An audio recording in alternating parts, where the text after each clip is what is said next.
Çin Dışişleri Bakanlığı sözcüsü dün yaptığı açıklamada ABD'nin Tayvan'la yaptığı 100 milyon dolarlık silah tedarik anlaşmasını iptal etmesi gerektiğini söyledi.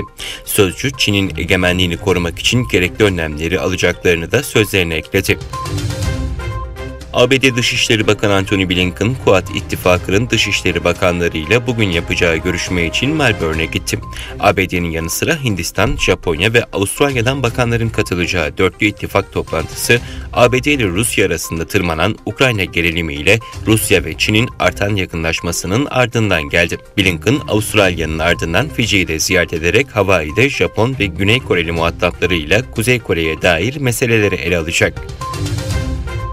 Afrika Birliği üye ülke liderleri Etiyopya'nın başkenti Addis Ababa'da düzenlenen Afrika zirvesinde Afrika'da yaklaşık 100 milyon kişinin konuştuğu yerel dillerden Swahili dilini AFB çalışma dili olarak kabul etti. Alınan kararla ilk kez bir Afrika dili Afrika Birliği'nin çalışma dili oldu.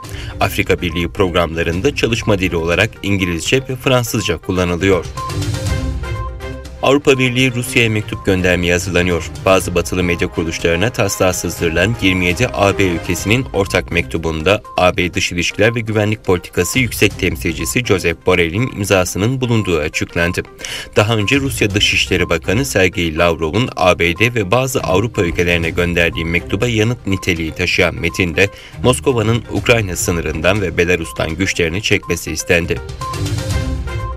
İran, 1450 kilometre menzilli yeni balistik füzesini tanıttı. Füze çıkışı, İran'ın nükleer programı ile ilgili Viyana'da görüşmelere yeniden başlanmasının hemen ardından geldi. Almanya'da doğalgaz stokları bir yılda %82'den %35 seviyelerine geriledi.